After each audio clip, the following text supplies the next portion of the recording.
Hi hello friends, ಇವತ್ತಿನ ದಿನ ಒಂದು ಹುಡುಗಿಗೆ ಆದ ಒಂದು ಭಯಾನಕ ಕಥೆಯನ್ನು ನಿಮ್ಮ ಮುಂದೆ ತಂದಿದ್ದೀನಿ. ಬನ್ನಿ ತಡ ಮಾಡದೆ ವಿಡಿಯೋನ ಶುರು ಮಾಡೋಣ. ಪ್ಲೀಸ್ ಯಾರು ಈ ಚಾನೆಲ್ನ ಸಬ್ಸ್ಕ್ರೈಬ್ ಮಾಡ್ಕೊಂಡಿದ್ವೋ ಅವರು ಪ್ಲೀಸ್ ಸಬ್ಸ್ಕ್ರೈಬ್ ಮಾಡ್ಕೊಳ್ಳಿ ಅಂತ ನಮ್ಮನ್ನ ಪ್ಲೀಸ್ ಸಪೋರ್ಟ್ ಮಾಡಿ ಅಂತ ಕೇಳ್ಕೊತೀನಿ. ಈ ಕಥೆಯಲ್ಲಿ ರಿಷಾ, ಅರ್ಚಿತ್, ಅಂಕಿತ್ ಅವರು ಆರ್ಮಿ ಕಂಟೈನ್ಮೆಂಟಲ್ಲಿ ಇರ್ತಿದ್ರು. ಅಲ್ಲಿಯ ಒಂದು ಆರ್ಮಿ ಸ್ಕೂಲ್ನಲ್ಲಿ ಎಲ್ಲರೂ ಓದ್ತಾ ಇದ್ರು. ಆಗ ಅವರು ಸುಮಾರು 12ರಿಂದ 13 ವರ್ಷದವರಾಗಿದ್ದರು.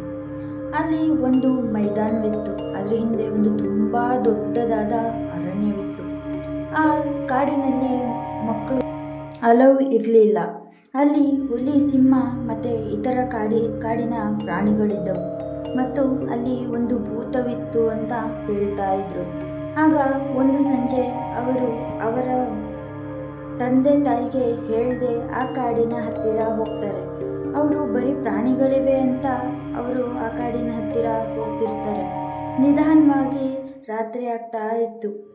ಆದರೂ ಅವರು 3 ಜನ ಕಾಡಿನ ಒಳಗಡೆ ನಡ್ಕೊಂಡು ಹೋಗ್ತಿದ್ರು.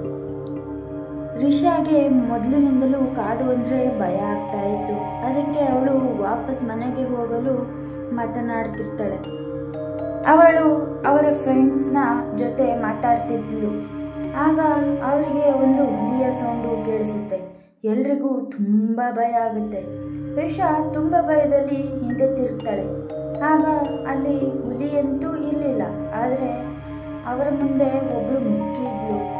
ಕತ್ಲಲ್ಲಿ ಅವಳ ಮುಖ ಸರಿಯಾಗಿ ಕಾಣಿಸ್ತಾ ಇರಲಿಲ್ಲ, ಆದರೆ ಆ ಮುದುಕಿಯ ಕೆನ್ನೆ ಮೇಲೆ ಗಾಯದ ಕಲೆ ಮಾತ್ರ ಎದ್ದು ಕಾಣ್ತಾ ಇತ್ತು. ಅವಳು ಕಪ್ಪು ಬಣ್ಣದ ಬಟ್ಟೆಗಳನ್ನ ಹಾಕೊಂಡಿದ್ಲು. ಅವಳ ಕಣ್ಣುಗಳು ತುಂಬ ಭಯಾನಕವಾಗಿತ್ತು. ಅವಳು ಮಕ್ಕಳನ್ನು ದಿಟ್ಟಿಸಿ ನೋಡ್ತಾ ಇದ್ಲು. ಅವಳು ಹೇಳಿದ್ಲು, ಈ ಕಾಡು ಮಕ್ಕಳಿಗಲ್ಲ, ಈ ಕಾಡು ನಾನು ಮತ್ತು ನನ್ನ ಪ್ರಾಣಿಗಳಿಗೆ ಅಂತ ಹೇಳ್ತಾಳೆ. ಅದಕ್ಕೆ ನೀವು ಮಕ್ಕಳು ವಾಪಸ್ ಹೋಗಿ ಅಂತಾಳೆ. ಇನ್ಮೇಲೆ ಯಾವತ್ತೂ ಈ ಕಾಡಿನ ಹತ್ರ ಬರಬೇಡಿ ಅಂತಾಳೆ. ಅವಳು ನೋಡೋಕ್ಕೆ ಒಂದು ಭಯಾನಕವಾದ ದೆವ್ವದ ಥರ ಕಾಣ್ತಾ ಇದ್ಲು. ಅವರು 3 ಜನ ತುಂಬ ಭಯದಲ್ಲಿದ್ದಾಗ ಅಲ್ಲಿ 4 ಮೂಲೆಗಳಿಂದ ಕಾಡಿನ ಪ್ರಾಣಿಗಳ ಶಬ್ದ ಕೇಳಿಸುತ್ತಿತ್ತು. ಹೆಂಗಿತ್ತು ಅಂತಂದರೆ ಆ ಮುದುಕಿನೇ ಅಲ್ಲಿನ ಪ್ರಾಣಿಗಳನ್ನು ಕಂಟ್ರೋಲ್ ಮಾಡ್ತಿದ್ಲು ಅಂತ ಅನಿಸ್ತಾ ಇತ್ತು. ಅವರಲ್ಲಿ ಅಂಕಿತ್ ಮತ್ತು ಅರ್ಚಿತ್ ತುಂಬ ಹೆದರ್ಕೊಂಡಿದ್ರು. ಮತ್ತು ಅಂಕಿತ್ ಭಯದಲ್ಲಿ ಅಳ್ತಿರ್ತಾನೆ. ಅದಕ್ಕೆ ಅವರನ್ನು ಸುಮ್ಮನೆ ಟಾಫಿ ಕೊಡ್ತಾಳೆ. ಅವರು 3 ಜನಕ್ಕೆ ಗೊತ್ತಿಲ್ಲದೆ ಇರೋರ ಹತ್ರ ಏನು ತಗೋಬಾರ್ದು ಅಂತ. ಆದರೆ ಅವರು ಇರೋ ಪರಿಸ್ಥಿತಿಲಿ ಆ ಮುದುಕಿನ ಮಾತನ್ನ ಕೇಳೋಕ್ಕೆ ವಿಧಿನೇ ಇರಲಿಲ್ಲ. ಆ ಮುದುಕಿ ಅಂಕಿತ್ ಮತ್ತು ಅರ್ಚಿತ್ಗೆ ಟಾಫಿ ಕೊಡ್ತಾಳೆ. ಆದರೆ ರಿಷಾಗೆ ಅದರಲ್ಲಿ ಒಂದು ಟಾಫಿನೂ ಸಿಗಲ್ಲ. ಆದರೆ ರಿಷಾ ನೋಡ್ತಾಳೆ, ಆ ಮುದುಕಿಯ ಮುಖದಲ್ಲಿ ಅವಳ ಮೇಲೆ ಕೋಪ ಇತ್ತು. ಅವಳು ಎಲ್ಲರನ್ನ ಗುರಾಯಿಸ್ತಾ ನೋಡ್ತಾ ಇದ್ಲು. ಅಷ್ಟರಲ್ಲಿ ಈ 3 ಜನ ಮನೆಗೆ ಹೋಗ್ತಿದ್ರು. ಆಗ ಆ ಮುದುಕಿ ಅರ್ಚಿತ್ನ ಕೈ ಹಿಡ್ಕೋತಾಳೆ. ಅವಳು ಅವರು 3 ಜನನ ನೋಡ್ತಾ ಹೇಳ್ತಾಳೆ, ಇವತ್ತಿನ ರಾತ್ರಿ ಮರೆತು ಕೂಡ ನಿದ್ದೆ ಮಾಡಬೇಡಿ ಅಂತಾಳೆ. ಆಗ ಆ ಕಾಡಿನಲ್ಲಿ ಈ ಮಾತು ರಿಷಾಳ ಮನಸ್ಸಿನಲ್ಲಿ ಭಯ ಹುಟ್ಟಿಸಿತು. ಅಂಕಿತ್ ಭಯದಿಂದ ಆ ಮಹಿಳೆ ಹೀಗೆ ಹೇಳಿದ್ಲು ಅಂತ ಕೇಳ್ತಿದ್ದ. ಆಗ ಆ ಮಹಿಳೆ ಒಂದು ಭಯಾನಕವಾದ ಮುಗುಳುನಗೆ ಬೀರಿ ಹೇಳಿದಳು, ನೀವೇನಾದರೂ ಇವತ್ತಿನ ರಾತ್ರಿ ಮಲಗಿದ್ರೆ ಇವತ್ತಿನ ರಾತ್ರಿಯ ಕೆಟ್ಟ ಕನಸು ನಿಜ ಆಗುತ್ತೆ. ಇಷ್ಟು ಹೇಳಿ ಅಂಕಿತ್ನ ಕೈ ಬಿಡ್ತಾಳೆ.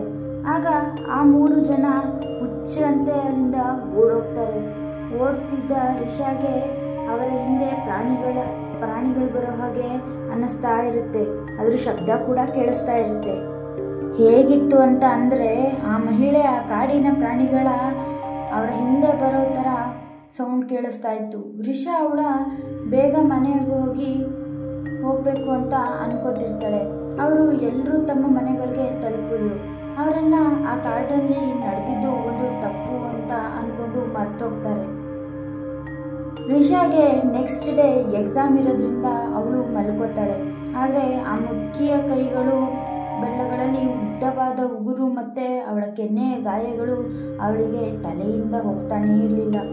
ನಿದ್ದೆ ಮಾಡುವಾಗ ಆ ಮುದುಕಿ ಹೇಳಿದಾಗೆ ಕನಸು ಬೀಳುತ್ತೆ. ಕನಸಲ್ಲಿ ಜೋರಾಗಿ ಮಳೆ ಬರ್ತಾ ಇತ್ತು. ರಿಷಾ ಅವರ ಅಪ್ಪ ಅಮ್ಮನ ಬಿಟ್ಟು ಹೋಗ್ತಿದ್ಲು. ಹೇಗೆ ಅಂದರೆ ಮತ್ತೆ ಅವಳು ಯಾವತ್ತೂ ಮತ್ತೆ ಸಿಗದೇ ಇರೋ ಥರ ಅಪ್ಪ ಅಮ್ಮ ಅಳ್ತಾ ಇದ್ರು. ಅವರಮ್ಮ ಕೆಂಪು ಸೀರೆ ಉಟ್ಕೊಂಡಿದ್ರು. ಅವರಪ್ಪ ಪ್ಯಾಂಟು ಶರ್ಟಲ್ಲಿದ್ದರು. ಅವ್ರ ಕಣ್ಣಿಂದಲೂ ಕಣ್ಣೀರು ಬೀಳ್ತಾ ಇತ್ತು. ಗಾಡಿಯಲ್ಲಿ ಕೂತಿದ್ದ ರಿಷಾಗೆ ಹಿಂದೆ ತಿರುಗಿದಾಗ ಭಯ ತರಿಸುವುದೇನೆಂದರೆ ಆ ಮುದುಕಿ ಅವರ ಅಪ್ಪ ಅಮ್ಮನ ಹಿಂದೆ ಭಯಾನಕವಾದ ನಗೆ ನಗುತ್ತಿದ್ದಳು. ಇದನ್ನು ನೋಡಿದ ರಿಷಾ ಹಾಸಿಗೆ ಮೇಲೆ ಒದ್ದಾಡುತ್ತಿದ್ದಳು. ಆಗ ಕನಸಿನಲ್ಲಿ ಗಾಡಿಯ ವೇಗ ಜೋರಾಯಿತು. ಭಯದಲ್ಲಿ ಅವಳು ಮುಂದೆ ಹೋಗುತ್ತಾಳೆ. ಆಗ ಅಲ್ಲಿ ಅವಳ ಅಪ್ಪ ಅಮ್ಮ ಅಳುತ್ತಾ ಗಾಡಿ ಓಡಿಸುತ್ತಿದ್ದರು. ಅವಳು ಸೈಡ್ನಲ್ಲಿ ಅದೇ ಮುದುಕಿ ಅವಳನ್ನು ಗುರಾಯಿಸ್ತಾ ನೋಡ್ತಾ ಇದ್ಲು. ಆ ಗಾಡಿ ಸ್ಪೀಡು ಇದ್ದಕ್ಕಿದ್ದ ಹಾಗೆ ಜಾಸ್ತಿ ಆಯಿತು. ಸ್ಪೀಡ್ ಕಂಟ್ರೋಲ್ ಆಗದೆ ಆ ಗಾಡಿ ಇದ್ದಕ್ಕಿದ್ದ ಹಾಗೆ ಹಳ್ಳದಲ್ಲಿ ಬಿದ್ದೋಗುತ್ತೆ. ಆಗ ರಿಷಾಳ ಕಣ್ಣು ಓಪನ್ ಆಗುತ್ತೆ. ಅವಳು ಇದು ಒಂದು ಕೆಟ್ಟ ಕನಸು ಅಂತ ಬಿಟ್ಬಿಡ್ತಾಳೆ. ಅವಳು ಆ ರಾತ್ರಿ ಮಲಗಿ ತುಂಬ ದೊಡ್ಡ ತಪ್ಪು ಮಾಡಿದ್ಲು. ಅವಳ ಸ್ಕೂಲ್ ಎಕ್ಸಾಮ್ ಆದಮೇಲೆ ಅವರ ಅಪ್ಪ ಅವಳನ್ನು ಕಳುಹಿಸಬೇಕು ಅಂತ ಅನ್ಕೋತಾರೆ. ಮಾರನೇ ದಿನ ರಿಷಾ ಅಲ್ಲಿಂದ ಹೋಗೋಕ್ಕೆ ಗಾಡೀಲಿ ಕೂತ್ಕೋತಾಳೆ. ಆಗ ಅವಳಿಗೆ ಅನಿಸುತ್ತೆ ಅವಳು ಕನಸಿನಲ್ಲಿ ಬಿದ್ದ ಕನಸು ನಿಜ ಆಗ್ತಾ ಇರುದೆ ಅಂತ ಅನಿಸುತ್ತೆ. ಕನಸಲ್ಲಿ ಬಿದ್ದ ಹಾಗೆ ಅವರು ಅಮ್ಮ ಕೆಂಪು ಸೀರೆ ಹಾಕ್ಕೊಂಡಿದ್ರು ಮತ್ತು ಅಪ್ಪ ಅದೇ ಥರ ಪ್ಯಾಂಟ್ ಶರ್ಟ್ ಹಾಕ್ಕೊಂಡಿರ್ತಾರೆ.